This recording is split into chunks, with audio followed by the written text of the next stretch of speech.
कैसे किसमें किसमें क्या होगा।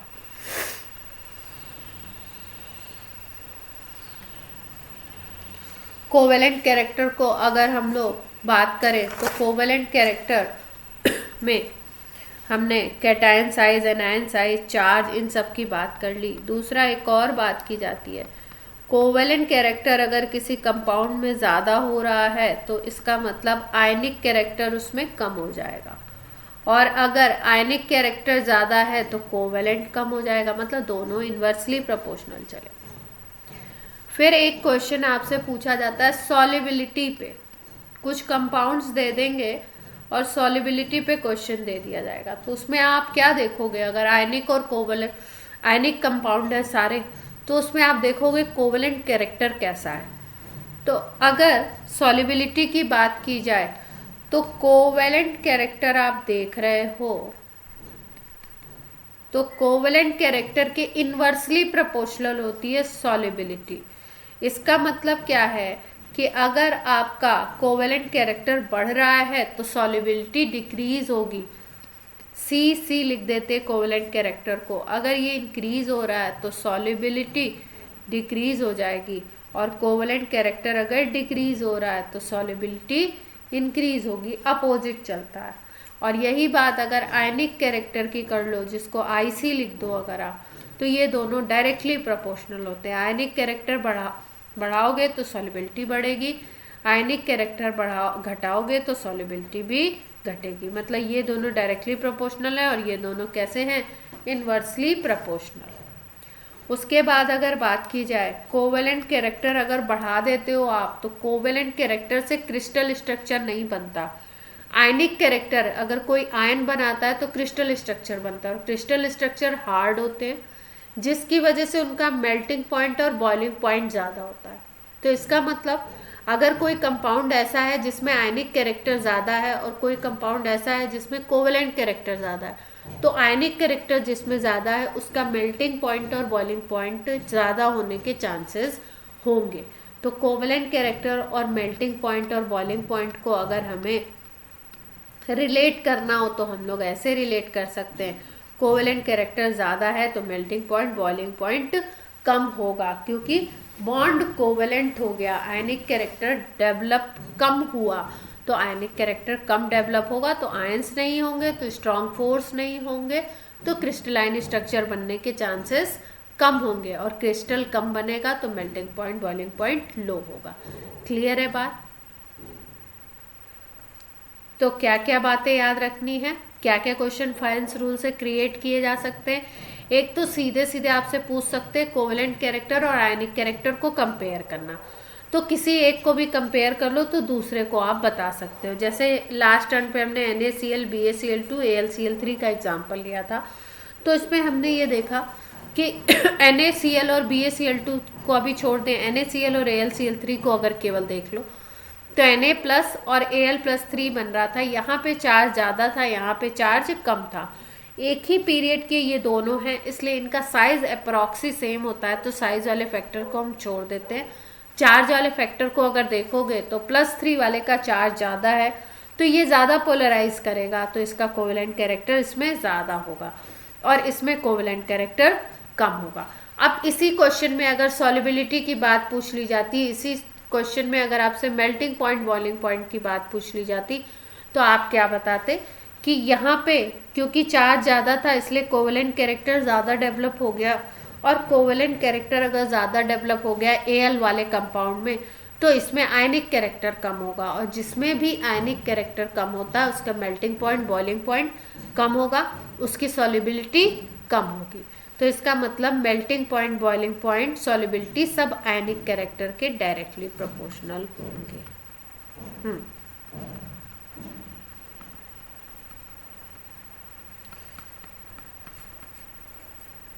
हाईएस्ट देखो, हाईएस्ट का मतलब होता है 100% मान लो, ठीक है? नहीं, 100% एग्जिस्ट करेगा ना तो उसमें दूसरा कैरेक्टर 0 होगा। जैसे तुम बोलो Cl2 की बात करो कंपाउंड की, ठीक है? तो Cl2 की अगर बात करोगे तुम तो सॉल्युबल, Cl2 की अगर बात करो तो Cl2 कैसा होगा? कोवेलेंट होगा, प्योर। क्यों कोवेलेंट होगा? Cl और Cl के बीच में जो इलेक्ट्रॉन की शेयरिंग होगी वो इलेक्ट्रॉन बिल्कुल सेंटर में होगा, बिल्कुल बीच में। क्यों? क्योंकि दोनों एटम सेम है। ये जिस पावर से इसको पुल करेगा इन दोनों इलेक्ट्रॉन को, उसी पावर से ये भी करेगा, दोनों सेम है। तो यहाँ पे कोई चार्ज डेवलपमेंट ही नहीं होगा, नो चार्ज डेवलपमेंट। अब चार्ज नहीं डेवलप होगा तो आयनिक कैरेक्टर आएगा कहाँ से? तो ये बॉन्ड कैसा हो गया? Pure covalent. और प्योर कोवेलेंट बोलने का क्या मतलब है? कि 100% कोवेलेंट।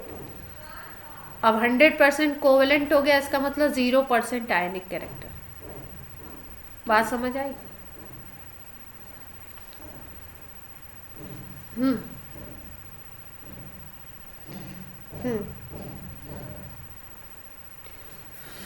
हाँ,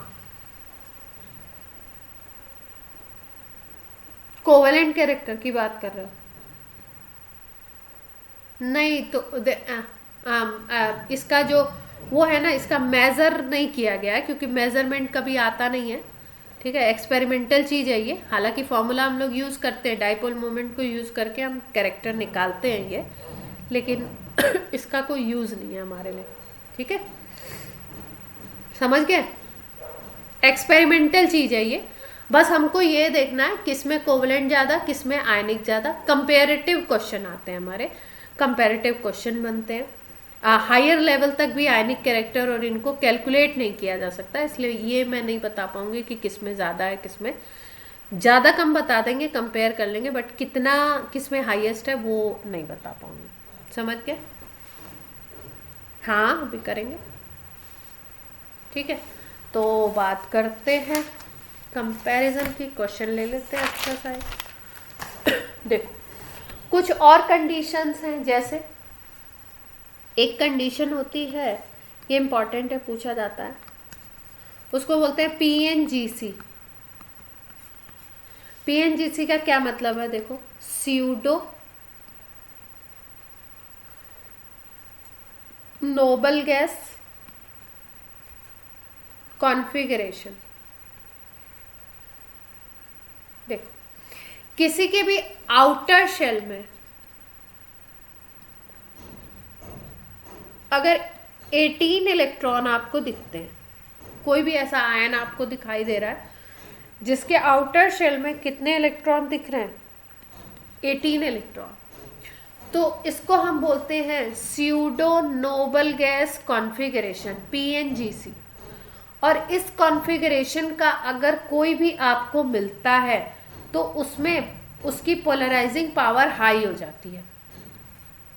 पीपी उसका क्या हो जाता है? हाई। पोलराइजिंग पावर हाई हो जाता है। और जब जो ज़्यादा पोलराइज करेगा, जो आयन, जो कैटायन ज़्यादा पोलराइज करेगा, उसमें कोवेलेंट कैरेक्टर भी तो हाई हो जाएगा।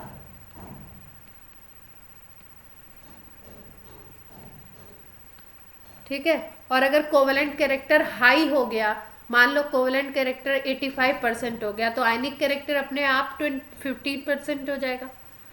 तो कोवेलेंट कैरेक्टर हाई हो जाएगा तो आयनिक कैरेक्टर उसका क्या होगा? डाउन हो जाएगा। एक बढ़ेगा तो दूसरा घटेगा। क्लियर? देखो, जैसे अगर बात कर लो, एक एग्जांपल है कॉपर की। तो कॉपर का कॉन्फ़िगरेशन 29 एटॉमिक नंबर होता है। 1s2, 2s2, 2p6, 3s2, 3p6, 3d10, 4s1, ये होता है।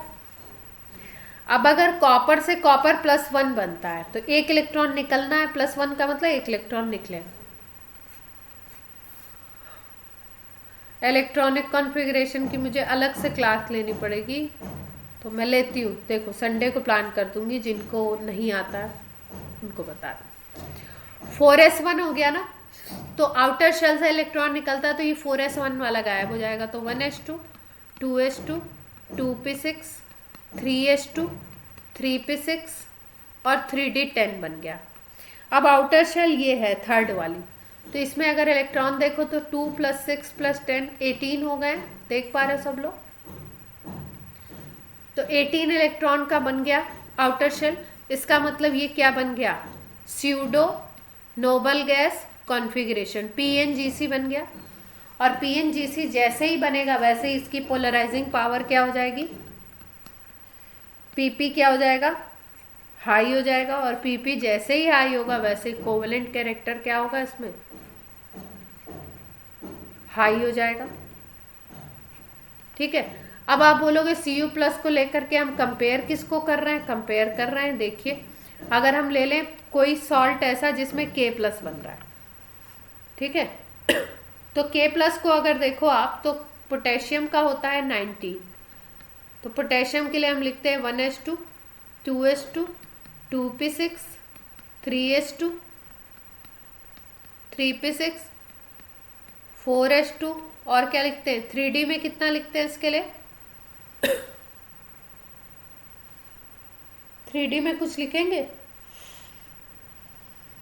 19 इलेक्ट्रॉन है, जल्दी बताइए।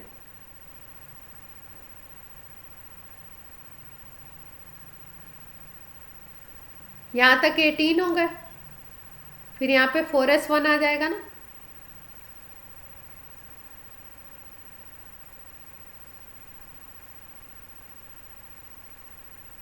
ये तो डी ब्लॉक का तो है ही नहीं ना, पोटेशियम डी ब्लॉक का एलिमेंट नहीं है, पोटेशियम तो एस ब्लॉक का है।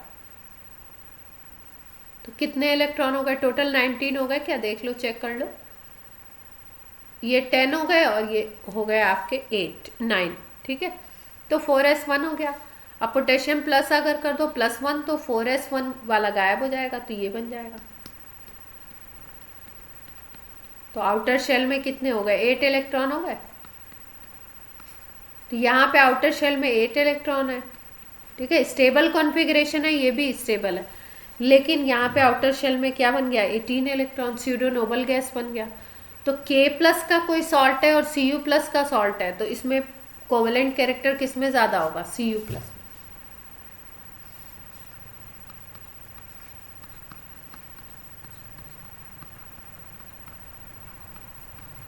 क्लियर है बात।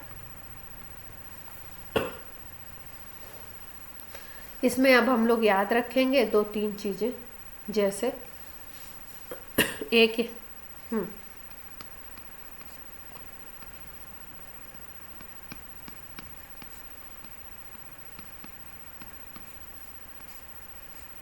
ज़्यादा नहीं, जिसमें 18 बनेगा उसका कोवेलेंट कैरेक्टर ज़्यादा हो, ये स्टेबल हाँ हाँ हाँ, कॉपर बाद में आता, बाद में आता, हाँ उसमें ज़्यादा, उसमें कोवेलेंट कैरेक्टर ज़्यादा की वजह से नहीं है, केवल 18 इलेक्ट्रॉन का कॉन्फ़िगरेशन बनेगा, वही उन्हीं की स्टेबिलिटी ज़्यादा होती है और वही कोवेलेंट कैरेक्टर बढ़ाते हैं, है ना। ऐसा नहीं कि किसी में 19 हुए 20 हुए उसके लिए नहीं, वो रूल किसके लिए है, 18 के लिए है। अब जैसे एक ये है कौन आगे आया, इसमें याद रखेंगे कौन कौन है, कॉपर है, आगे में कौन है, सिल्वर, और कॉपर का भी +1 है नॉट +2, +2 करोगे तो 18 इलेक्ट्रॉन नहीं बनेगा, 17 बन जाएगा, तो +2 नहीं लेना है। कॉपर का +1, Ag का +1, Au का +1, ये है कौन आगे आया, ये होते हैं आपके pseudo noble gas, PNGC, pseudo noble gas configuration. तो ऐसा कोई भी सॉल्ट मिलेगा तो उसका कोवेलेंट कैरेक्टर क्या होगा, हाई, ठीक है। जैसे मान लो आपको CuCl मिल गया कहीं, किसी में AgCl मिल गया, किसी में AuCl मिल गया, तो इनका कैरेक्टर बहुत ज़्यादा हाई होगा, कौन सा, कोवेलेंट। क्लियर।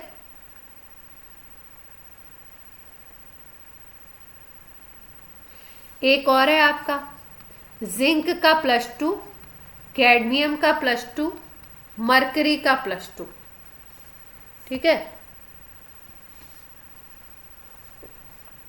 जिंक +2, कैडमियम +2 और मरकरी का +2, इन तीनों को भी अगर देखो तो इसमें भी मिल जाता है PNGC कॉन्फ़िगरेशन, तो इसमें भी क्या होगा, इसकी भी स्टेबिलिटी हाई होगी और ये भी क्या करेगा, पोलराइजेशन खूब करेगा, तो कोवेलेंट कैरेक्टर हाई होगा। ठीक है, अब देखते हैं कैसे जिंक को अगर देखो तो जिंक का एटॉमिक नंबर होता है 30, तो 1s2 2s2 2p6 3s2 3p6 4s2 3d10 होता है। अब हम बात करें Zn+2 की, तो 2 इलेक्ट्रॉन आउटर शेल से निकाल देते हैं। आउटर शेल ये वाली है 4, तो 4s वाले 0 हो जाएगा और बाकी अपना क्या बन जाएगा, ये 1s2 2s2 2p6 3s2 3p6, ये गायब हो जाएगा 3d10। तो आउटर शेल देखो, थर्ड शेल दिखाई दे रही है, तो 18 इलेक्ट्रॉन है यहाँ पे, तो क्या बन गया PnGC। तो इसका भी कोवेलेंट कैरेक्टर क्या हो जाएगा, हाई।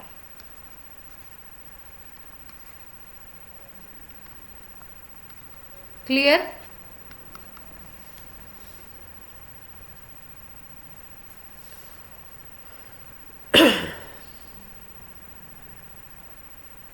अब कुछ क्वेश्चंस करते हैं, जब क्वेश्चन करेंगे तो हमारे बात और समझ आएगी कि कैसा आएगा क्वेश्चन, कैसे करोगे कंपेयर।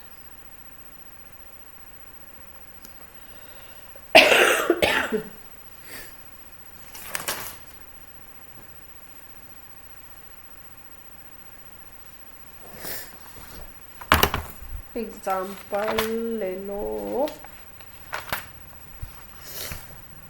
जैसे हम ले लें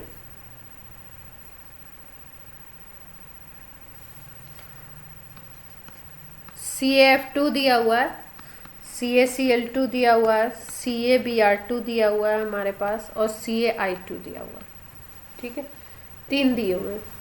इसमें आपसे पूछ रहे हैं कोवेलेंट कैरेक्टर का ऑर्डर बता दो, साइज, और आप आयनिक कैरेक्टर का ऑर्डर बता दो। तो सबसे पहले, हाँ आप कोशिश करो, ट्राई करो पहले।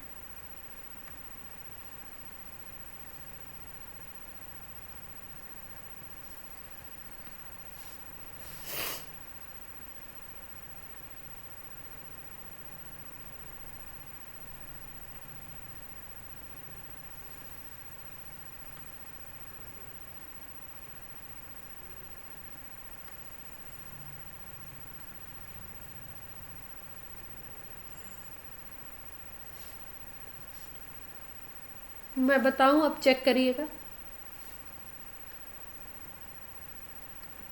देखो, सबसे पहले ऐसे क्वेश्चंस में जो कॉमन फैक्टर होता है उसको हटा देते हैं, क्योंकि वो तो सब में काम करेगा ना।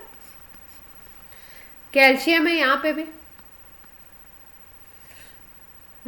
निकालते हैं, देखते हैं। अगर हम बात करें कैल्शियम सब में कॉमन है, तो कैल्शियम को हटा देते हैं। ये अगर ब्रेक होगा तो F- बनाएगा, ये ब्रेक होगा तो Cl-, ये ब्रेक होगा तो Br-, और ये ब्रेक होगा तो I-।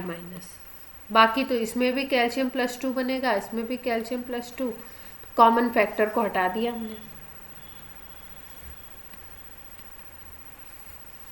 ठीक है, F-, Cl-, Br-, अगर चार्ज देख लो तो सब पे -1 है, तो चार्ज भी सब में सेम है, तो चार्ज भी कॉमन फैक्टर हो गया, चार्ज को भी नहीं देखेंगे। अब क्या देखें, साइज देख लेते हैं एनायन का। एनायन का अगर साइज देखो तो F- सबसे छोटा होगा, फिर Cl- होगा बड़ा उससे, फिर Br- उससे भी बड़ा, और I- सबसे बड़ा होगा अगर साइज की बात करो। तो हमने क्या बताया था आपको कि एनायन के साइज से कैसे डिपेंड करता है। एनायन जितना बड़ा उतना पोलराइजेशन ज़्यादा होगा। जैसे ये कैटायन था ना, इसका पॉजिटिव चार्ज था कैटायन के ऊपर, ये एनायन था, तो एनायन को अगर बड़ा कर दोगे तो चार्ज एनायन के ऊपर इधर है, इलेक्ट्रॉन को ही तो डी फॉर्म होना है। अब बड़ा सा एनायन अगर आप ले लो, तो जितना बड़ा रेडियस ले लो एनायन का, उतना ही इसके पास आ जाएगा, तो पोलराइजेशन और अच्छा होगा और डी फॉर्म अच्छा होगा। तो इसका मतलब अगर हम बोले पोलराइजेशन का, तो पोलराइजेशन जिसके में आपका एनायन का साइज बड़ा होगा उसमें ज़्यादा होगा। तो सबसे बड़ा अगर देखो तो आयोडीन का है I-, तो सबसे ज़्यादा पोलराइजेशन इसमें होगा, तो सबसे ज़्यादा कोवेलेंट कैरेक्टर इसी में होगा। तो I- में highest polarization, so highest covalent character. तो अगर हम बात करें तो क्या लिख सकते हैं, सबसे कम होगा CaF2 में, फिर CaCl2 में, फिर CaBr2 में, फिर CaI2 में। क्लियर है बात? ये वो तो साइन लगाने के ऊपर है। अब हम इधर साइन लगा दे तो मतलब एक ऑर्डर पूछा है, ऑर्डर के अकॉर्डिंग ऑप्शन बनाएंगे ना आपके। ठीक है, आप समझ लो इंक्रीजिंग पूछा है, तो इंक्रीजिंग कोवेलेंट कैरेक्टर का ऑर्डर ये हो गया। तो इंक्रीजिंग कोवेलेंट कैरेक्टर है, इसका मतलब आयनिक कैरेक्टर का अपोजिट चलेगा, आयनिक कैरेक्टर अपोजिट हो जाएगा। भाई आयनिक कैरेक्टर देखोगे तो किस में ज़्यादा होगा, इसमें होगा CF2 में। तो अगर लिखो तो ऐसे हो जाएगा आयनिक कैरेक्टर।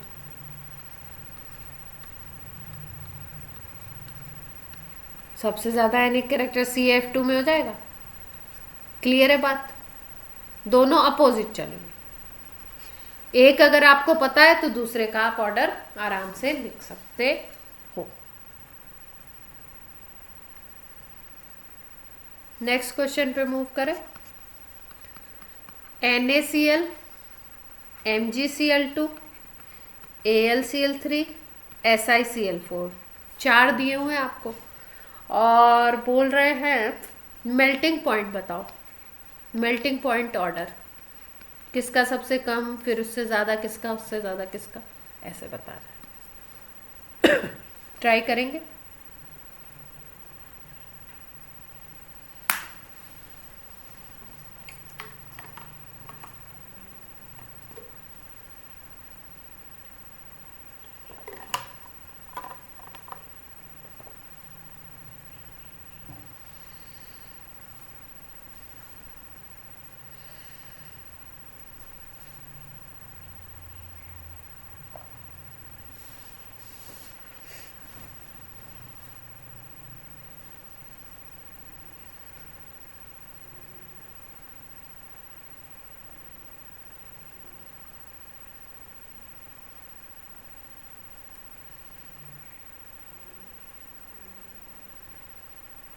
बताऊं?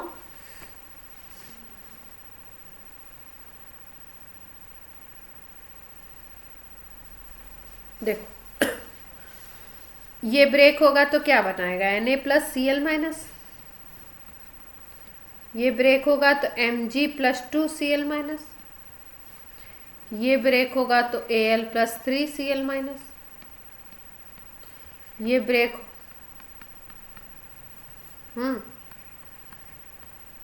ये Si+4, तो Cl- तो इसमें भी है, इसमें भी है, इसमें भी है, इसमें भी है, तो ये कॉमन फैक्टर हो गया, तो कॉमन फैक्टर को हटा दो। सोचना किसके बारे में, Na+, Mg+2 और Al+3 और इनके बारे में। अब ये सारे के सारे थर्ड पीरियड के एलिमेंट है, तो रेडियस में बहुत ज़्यादा डिफरेंस नहीं आएगा। रेडियस अप्रॉक्सी सेम होगी, एकदम सेम नहीं होगी लेकिन अप्रॉक्सी सेम होगी, तो रेडियस वाला फैक्टर भी अप्रॉक्स सेम होगा। तो रेडियस भी नहीं लेंगे इनकी। तो क्या देखें, चार्ज देख लेते हैं। अगर चार्ज देखो तो पहली वाली स्पीसीज में +1, दूसरी वाली में +2, तीसरी वाली में +3 और इसमें क्या हो गया +4। और आपको बताया था चार्ज किसी के ऊपर भी बढ़े, एनायन के ऊपर या कैटायन के ऊपर पोलराइजेशन बढ़ता है। तो इसका मतलब इधर से इधर left to right charge increase हो रहा है, तो यानी कि कोवेलेंट कैरेक्टर भी इंक्रीज करेगा।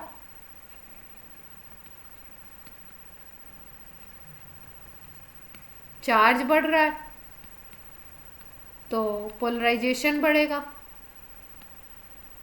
और अबव साइन का मतलब इंक्रीज, तो कोवेलेंट कैरेक्टर भी क्या होगा, इंक्रीज करेगा। अब कोवेलेंट कैरेक्टर अगर इंक्रीज करेगा तो आयनिक कैरेक्टर डाउन होगा, क्योंकि अपोजिट चलते हैं। तो लेफ्ट टू राइट जाओगे तो आयनिक कैरेक्टर क्या होगा, डाउन होगा। और आयनिक कैरेक्टर डायरेक्टली प्रोपोर्शनल होता है मेल्टिंग पॉइंट के। तो इसका मतलब लेफ्ट टू राइट अगर आप जाते हो तो मेल्टिंग पॉइंट भी क्या होगा, डाउन, डिक्रीज। क्लियर। तो अगर लेफ्ट टू राइट डिक्रीज हो रहा है और सबसे कम वाले को सबसे पहले लिखना है तो सबसे कम किसका होगा, SiCl4 का। फिर किसका होगा,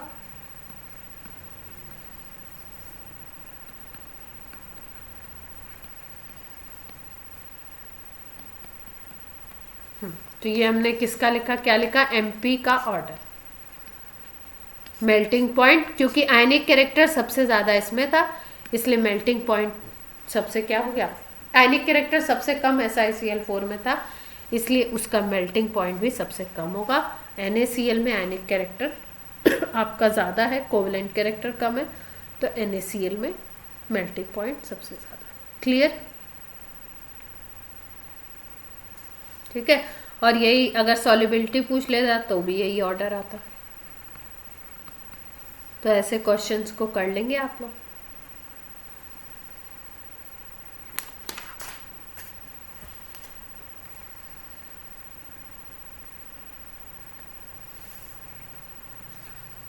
बताइए जल्दी, फिर आगे बढ़े अगले टॉपिक पे।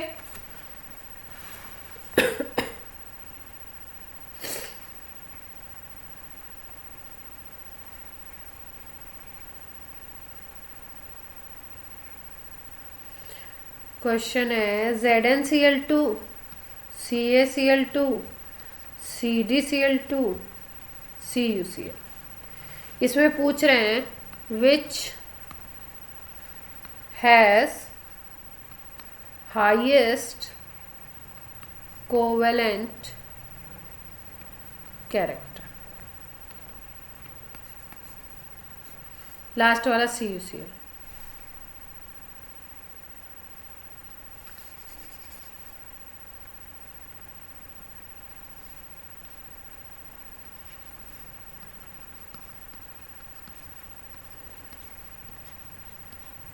चलो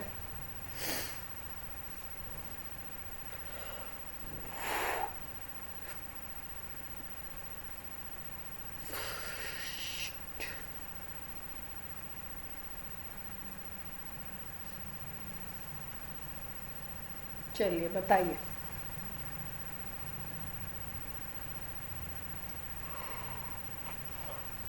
देखो Cl तो सब में कॉमन है ना, कॉमन फैक्टर से तो फर्क पड़ेगा नहीं। यहाँ पे Zn+2 बनेगा, यहाँ Ca+2 बनेगा, यहाँ Cd+2 बनेगा, यहाँ Cu+ बनेगा।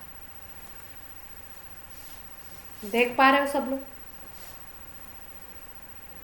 कैसे कैसे।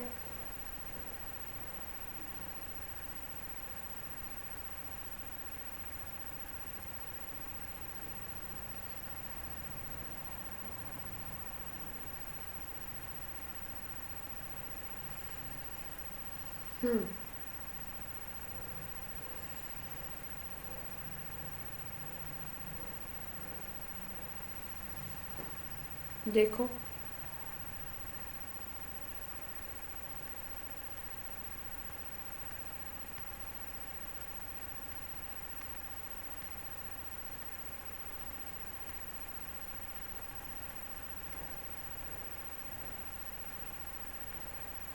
देखो कैटायन का साइज जिसका बड़ा होगा उसकी पोलराइजिंग पावर कम होगी,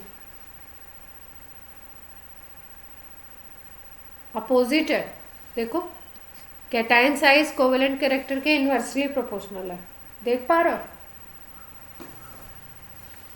एनायन के साइज के डायरेक्टली प्रोपोर्शनल होती है, पॉजिटिव वाले आयन के इनवर्सली प्रोपोर्शनल उसके साइज के।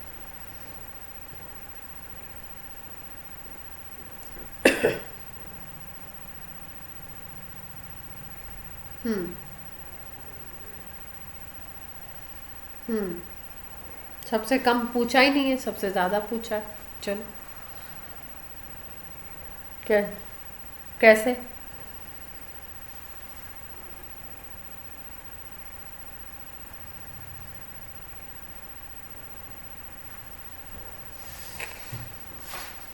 कैल्शियम है? अच्छा, पक्की बात है? अरे बड़े अंदाजे लगा दिए तुम लोगों ने। देखो Zn+2 कॉन्फ़िगरेशन लिखते हैं।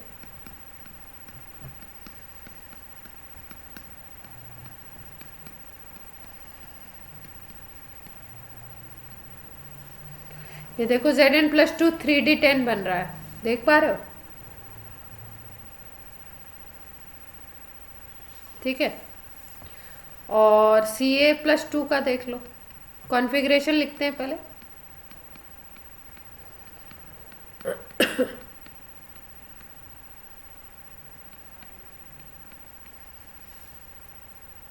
Ca+2 का मतलब कैल्शियम से 2 इलेक्ट्रॉन निकल गए। कैल्शियम होता है 20, तो 18 इलेक्ट्रॉन हो गए टोटल, देख पा रहे हो? अब Cd+2 को लिखो। Cu+1 का तो आपको पता ही है, PNGC बनता है।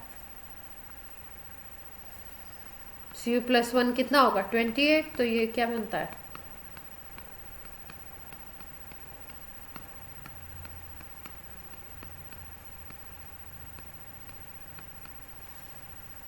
ये तो PNGC बन गया।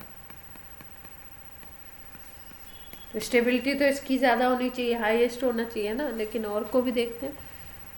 कैडमियम तो बड़ा ही होगा साइज में। कैडमियम का होता है 48 एटॉमिक नंबर, +2 का मतलब 46 का कॉन्फ़िगरेशन लिखना है। तो ये कैडमियम तो आपका इसमें शेल नंबर काफ़ी ज़्यादा होंगे, तो ये तो हो नहीं सकता, ये तो सबसे कम होगा। अब हमें कंपेयर करना है Zn+2 Ca+2, और किसके अंदर कंपेयर करना है हमको? हमको कंपेयर करना है Cu+1 में। इसमें एक Cu+1 जो दिखाई दे रहा है हमें, वो PNGC दिख रहा है। बाकी अगर देखो आप, तो यहाँ पे एक चीज़ और यहाँ पे काम करेगी। Cu+1 में PNGC तो दिख रहा है, लेकिन Cu+1 में चार्ज कितना है? +1 है, देख पा रहे हो? और यहाँ पे चार्ज कितना है? इन सब में +2 है। तो चार्ज फैक्टर को अगर देखोगे तो ये दोनों विन करेंगे। इसको तो पहले ही हमने अलग कर दिया क्योंकि इसका साइज बहुत बड़ा था, तो इसको पहले अलग कर दिया। CuCl को क्यों अलग किया? Cu वाले को क्यों अलग किया? क्योंकि Cu+1 में PNGC कॉन्फ़िगरेशन तो नो डाउट बन रहा है, लेकिन अगर कोई +1 चार्ज वाला होता तब हम इससे कंपेयर कर सकते थे इसको। +2 चार्ज में +2 चार्ज ज़्यादा पोलराइज कर देगा +1 चार्ज के कंपैरिजन में, तो इसको भी हमने क्रॉस कर दिया, हटा दिया। अब इन दोनों में कंपैरिजन है। इन दोनों में अगर कंपैरिजन देखो, तो इन दोनों में कंपैरिजन में Zn+2 वाले को देखो, तो यहाँ पे 18 इलेक्ट्रॉन बन रहे हैं, देख पा रहे हो?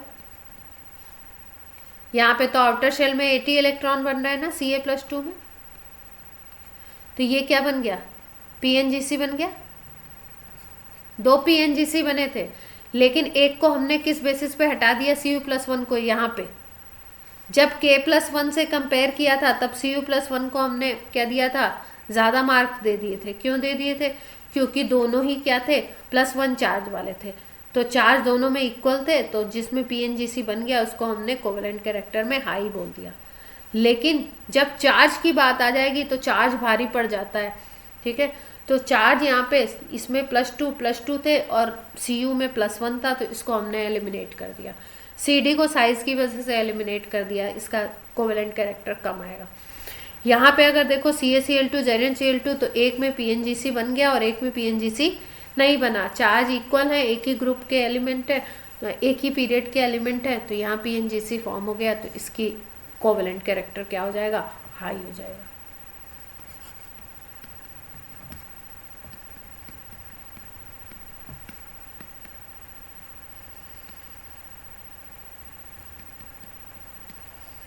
क्लियर है बात? ठीक है, तो ऑप्शंस जो होते हैं उनको हमें देखना पड़ता है कि किसके अकॉर्डिंग हम किसको, क्या पूछा गया है और उसके अकॉर्डिंग हम किसको एलिमिनेट करें, किसको रखें। आप कर लेंगे ऐसे क्वेश्चन? हाँ, स्कूल लेवल में आ सकते हैं, ज़्यादा पूछते नहीं हैं स्कूल में, ज़्यादा दिमाग लगाते नहीं हैं, पूछ सकते हैं। ठीक है, उससे क्या फर्क पड़ रहा है आपको? आप तो चैप्टर पूरा ही पढ़ोगे ना, जब पढ़ोगे तो ढंग से ही करोगे। स्कूल लेवल के जो एग्ज़ाम होते हैं at the level of 11th, NCERT की एक्सरसाइज पूरी अच्छे तरीके से सॉल्व हो जाए आपकी ना, बात बन जाती है। एनसीईआरटी की एक्सरसाइज ही इतनी बढ़िया दी हुई है लेवल ऑफ 11th, कुछ की तो बड़े अच्छे अच्छे क्वेश्चन है, तो 11th में तो आपकी उतने सही बात बन जाती है।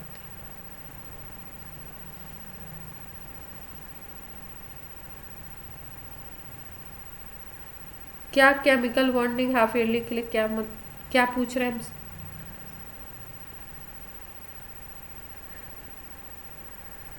अच्छा, केमिकल बॉन्डिंग में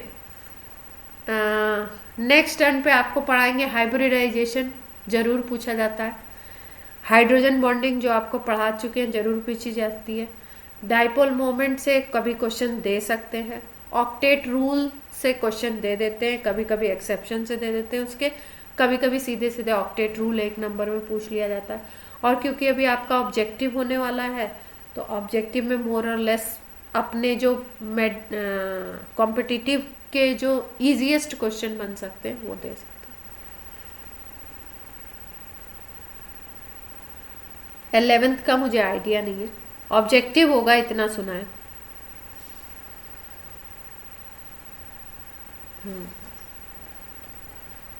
मार पे हो रहा है, ठीक है विदु से पेपर आ रहे हैं।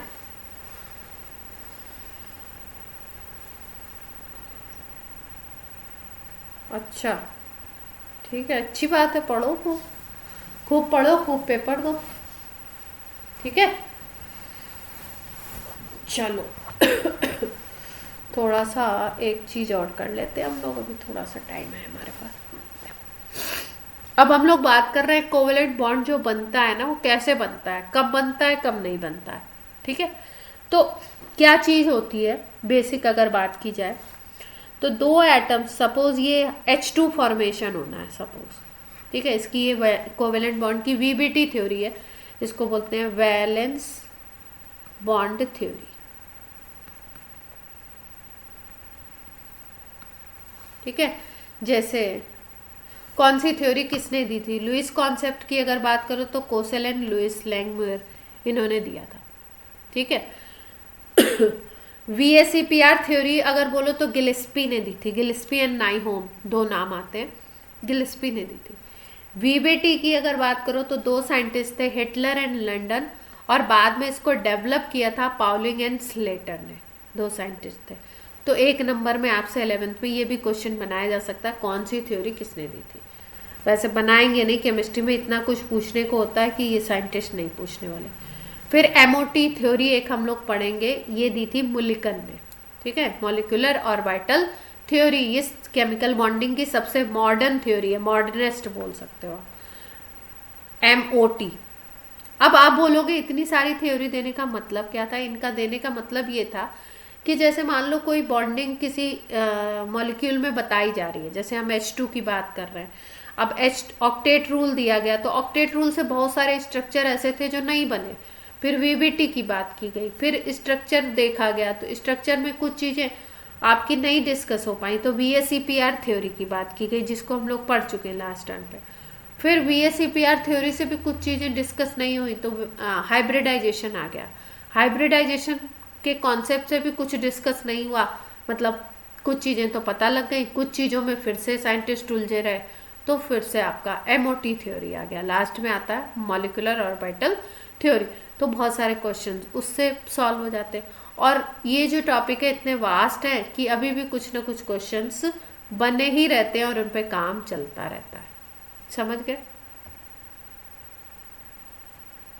जैसे लास्ट ईयर में एक बच्चा था, उसने बोला मैम इतना बॉन्ड है, बॉन्ड बन रहा है, इतना सारा थ्योरी देने की क्या ज़रूरत है साइंटिस्ट को।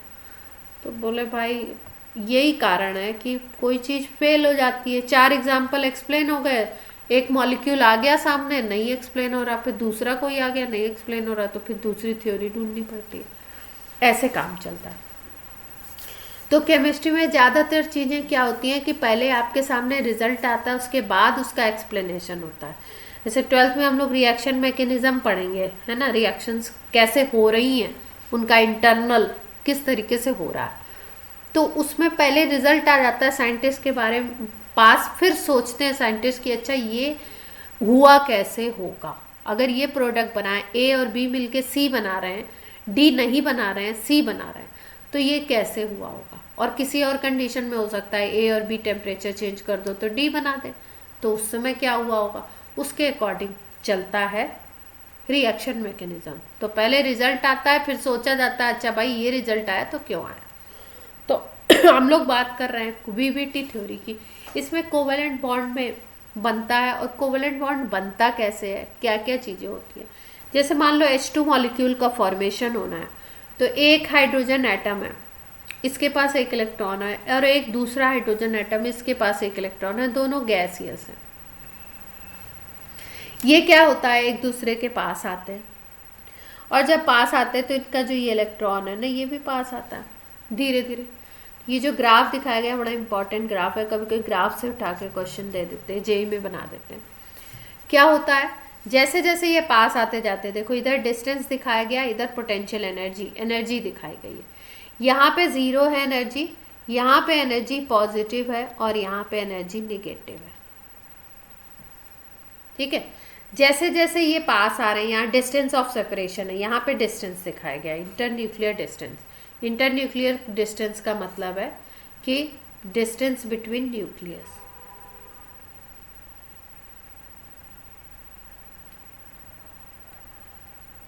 इसके न्यूक्लियस और इसके न्यूक्लियस के बीच का डिस्टेंस। जैसे जैसे इसको पास लाओगे, एक एटम ये है, एक एटम ये है, जैसे जैसे आप पास लाओगे वैसे वैसे इनके न्यूक्लियस के बीच का डिस्टेंस कम होता जाएगा, तो डिस्टेंस यहाँ पे कम होता जा रहा है। जब डिस्टेंस कम होता है तो पोटेंशियल एनर्जी भी धीरे धीरे कम होती जाती है। यहाँ पे देखो, अगर मान लो यहाँ पे 0 था, यहाँ पे -10 था, फिर -20, -40, ऐसे ऐसे, तो धीरे धीरे माइनस में अगर वैल्यू बढ़ेगी तो मतलब कम होता जा रहा है। तो धीरे धीरे एक डिस्टेंस ऐसा आता है, ये डिस्टेंस जो दिखाया गया, इस डिस्टेंस पे जाके बॉन्ड फॉर्मेशन हो जाता है। मतलब ये दोनों एक दूसरे के इन इलेक्ट्रॉन को शेयर कर लेते हैं, और H और H जो गैसियस एटम थे वो H2 बना लेते हैं, मॉलिक्यूल बना लेते हैं।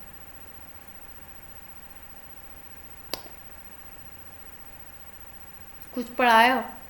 हाँ हाँ हाँ, वो सिंगल एटम को लेकर के हम बात कर रहे थे।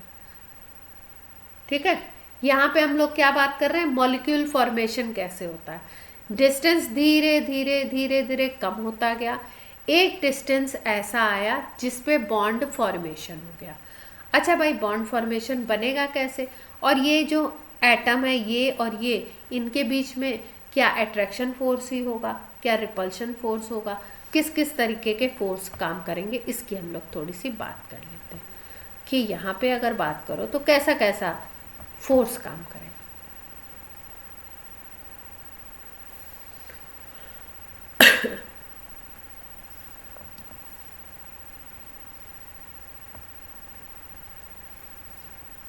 जैसे मान लो ये हाइड्रोजन एटम है एक, और एक ये एटम है।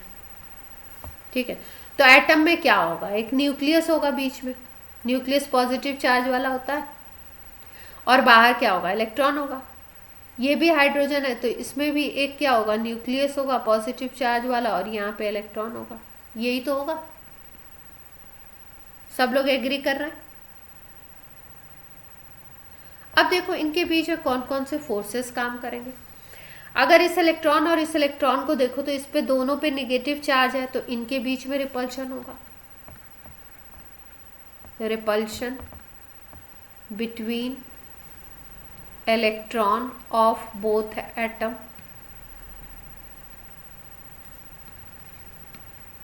दूसरा रिपल्सिव फोर्स देखो, इसका पॉजिटिव ये प्लस है और ये प्लस है, तो ये न्यूक्लियस के बीच में भी रिपल्शन हो सकता है। जब आप पास ला रहे हो तो न्यूक्लियस भी तो पास आ रहा है। Repulsion between nucleus of both atom.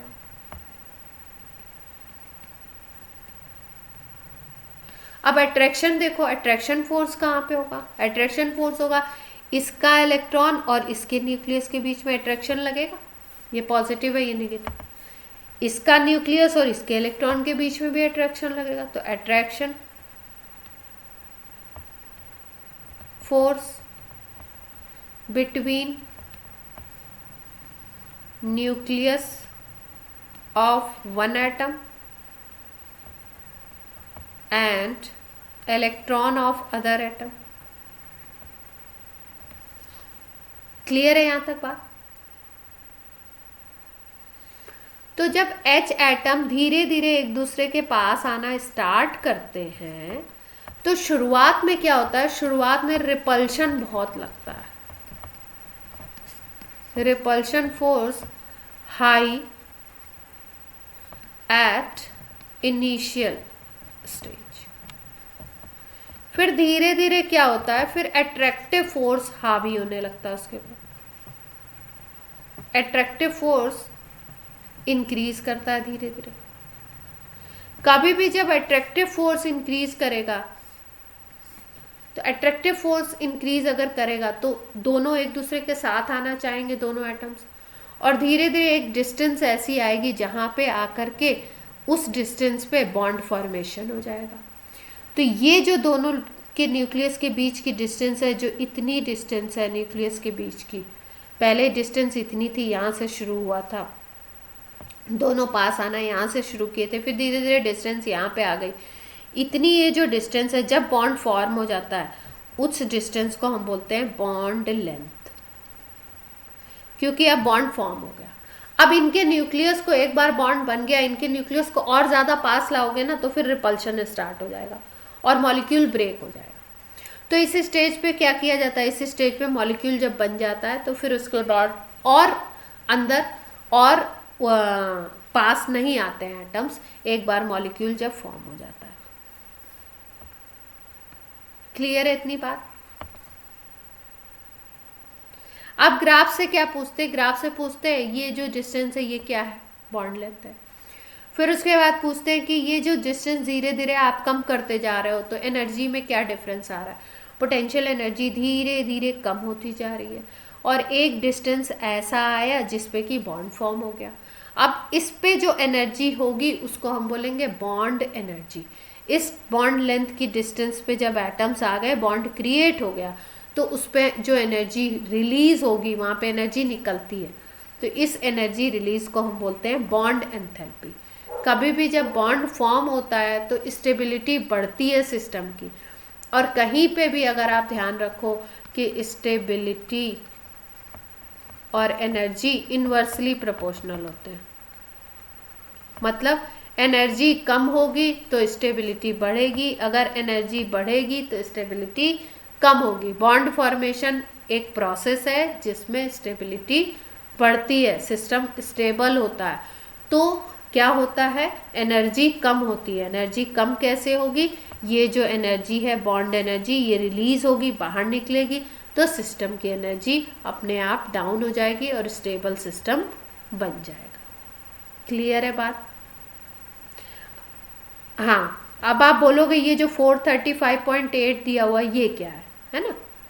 ये 435.8 अलग अलग मॉलिक्यूल के लिए अलग अलग होता है। जैसे ये हाइड्रोजन का मॉलिक्यूल बना है तो इतनी एनर्जी रिलीज होगी, वो भी अगर 1 मोल हाइड्रोजन बनती है तो। आप पूछ लो, हेमांग कुछ कह रहे थे? हाँ,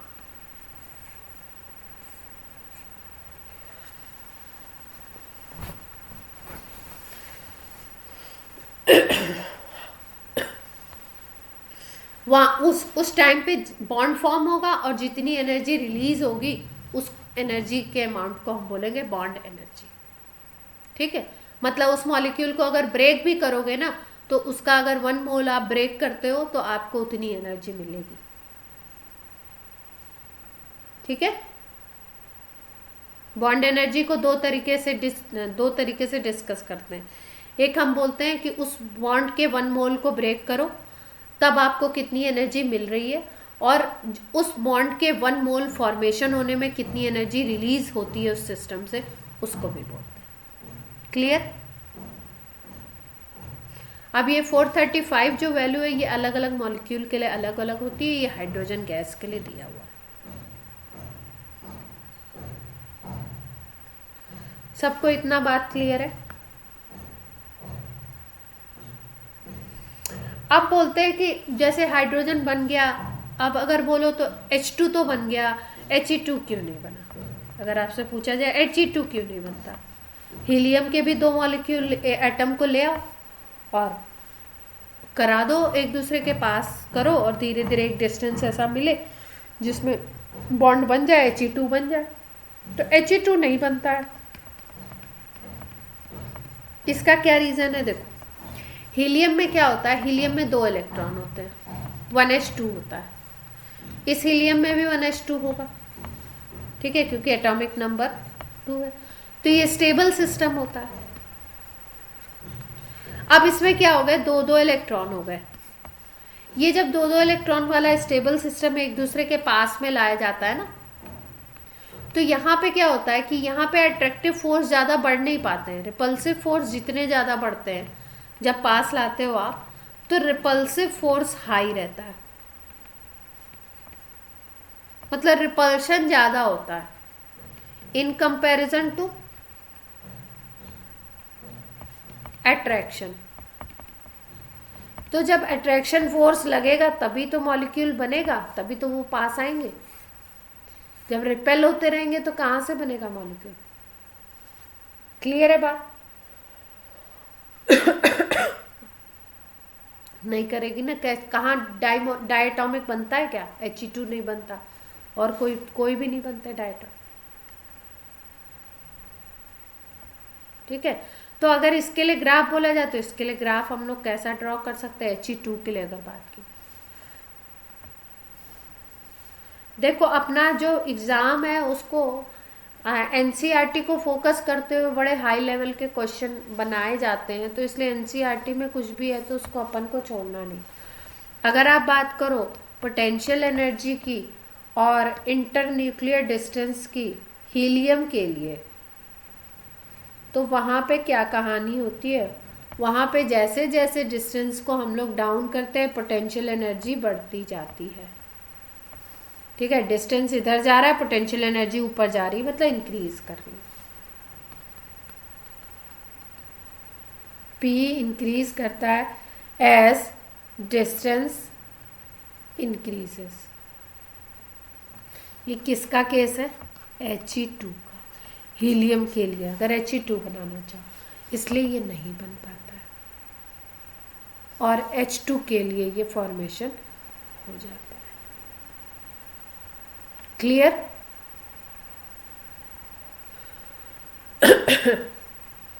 अब नेक्स्ट टर्न पे हम लोग बात करेंगे ओवरलैपिंग की, और ओवरलैपिंग को कराते हुए हाइब्रिडाइजेशन स्टार्ट करनी। कल क्लास है अपनी, यही टाइम होगा। हाँ 2:40 का।